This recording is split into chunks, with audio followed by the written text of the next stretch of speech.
Yeah, hi, let's take a look at a little model for you for 2019, which is a strategy for selling anything. We're talking about professional advising, mortgage advising, financial advising, or selling whatever it is you get involved in. Let's give you a little sort of template which will allow you to do some great advising and great selling. I'll put it up there for you. I was talking to a good friend of mine. This, by the way, is a sales strategy we're looking at here for you. So let's put the strategy, and I'll put the 2019 that we're looking at as well. Really modern, up-to-date sales strategy for you. I was talking to a friend of mine, a broker, and he's got himself a couple of new people working for him, which is great. And they were watching him do a mortgage transaction with a client. And they said afterwards, how do you do it? You almost always sell successfully to your clients. What's your secret? And he said to me, he said, I don't know what it was. I don't know. I'm good at what I do, but I don't know what I do. So what I'm going to do now is just give you an overview of how you can be successful at every single transaction you get involved in, particularly if you're selling mortgages or financial advice. So we've got two aspects here. We've got the steps here for you. The steps, and who and what is going to get involved in those steps. So that's our kind of titles there for you. So get a different coloured pen there for you. So what are the steps then for you in selling successfully? Well, the first thing you want to be doing is you want to be marketing. And I'll talk about that in a second for you. You want to market. Then you want to prospect. Very different. Don't think for a moment they're the same thing. They're very different, and I'll talk about those in a second for you. Then you want to do your selling. Now you can call it advising if you want to, but you still got to sell. Selling's not a dirty word. Then you've got to match the needs. And of course the FCA get involved there. You'll make sure that the client has specific needs to match the products, because your suitability reports need to obviously show that as well. Then you've got to close. You've got to ask the business. You may then want to negotiate, not so much with consumer-based sales, but if you're selling to businesses you might do. And then of course you want to deliver. And that of course is delivering the mortgage or the financial advice that you've got. A lot of that's down to the product provider, making sure they do a decent job for you as well. So the key ones are up here really. This is the area which you want to get involved in. Now marketing's great. You're going to be doing a load of marketing. A lot of people do inbound marketing, which means they create a lot of content for the internet, which draws people to your website or your blog, whatever that is. So creating videos, podcasts, YouTube videos, those sort of things, brings people to you as well. That's particularly useful. A lot of people like to go for referrals, particularly in financial services. Get your existing clients to give you referrals. Brilliant way of marketing. Of course, you've got to do that as well. A lot of we'll use, say, estate agents or some kind of introductory source. Accountants, maybe solicitors. Estate agents are great sources of introductions as well. You might do some advertising.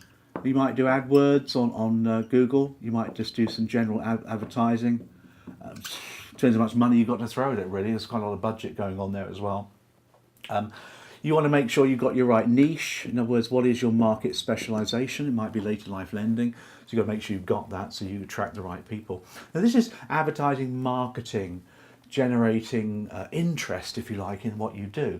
Now many of you, particularly if you're a mortgage advisor, will link in with a network or some other kind of principal who take all the responsibility of compliance. And that's a great thing. And they will often do a lot of the marketing for you. They might have internet-based leads coming in. They might have advertising budgets, whatever it is. They might have a client bank. So you might go to an IFA who's got an existing client bank. That's how I'm going to be marketing my later life business, which is getting going this year. We're going to be giving advice to the later life industry, actually, giving financial advice and mortgage advice, particularly with interest-only mortgages, those sort of things. And we're going to be tapping into some local IFAs who've got client banks, who haven't got the time to contact them. IFAs don't have the time. Actually, all they want. They don't like making calls to client banks. So that's how we're going to operate. That's marketing. That's different. That's bringing people towards you. Then you've got to think seriously about prospecting. So we've got a different colour pen here for you. You've then got to start thinking about prospecting. Now, what's the difference? Well, pretty much the difference here is that you get suspects, or you get a lot of people coming towards you. Some better than others. You might get an advertising inbound call, you might get a referral. Obviously the referral's better than the advertising.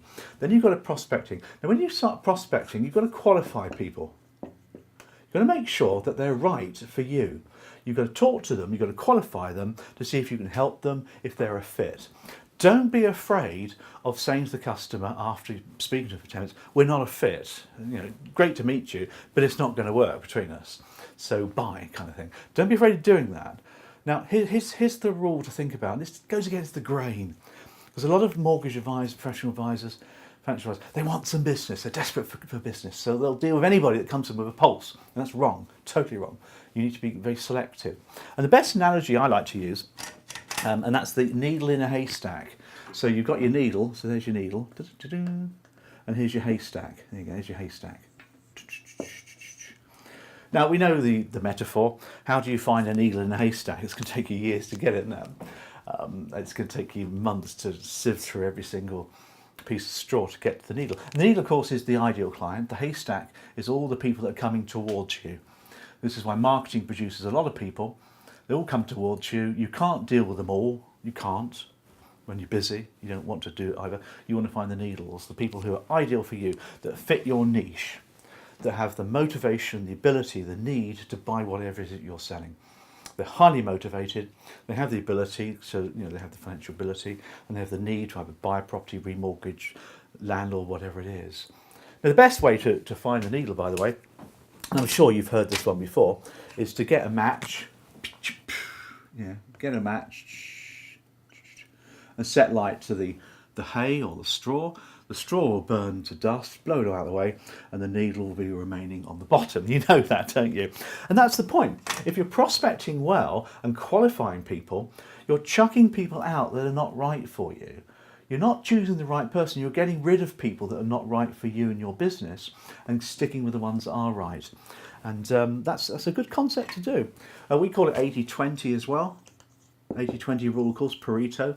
You're going to get 80% of your business from 20% of your customers who come towards you. To find the 20% is the key. So actively qualify people out of the sales funnel, which is the key to the whole thing. And that way, of course, you'll get people. Now, once you start qualifying people, getting in touch with people, you might have a bit of problem actually getting bums on the seats, so to speak. And it's those situations then that we talk about touch points. So let's put that again in purple. And I'll tell you about this one. You'd be interested in this one.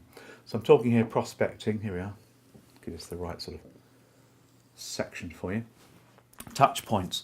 So you're getting a number of people coming towards you, referrals, inbound calls, leads, whatever it is, and you need to make contact. Now, many advisors give up after a couple of touch points. They make a phone call, leave a message, send an email, make another phone call, leave a message, and they give up after that, which is terrible, really, in the modern era.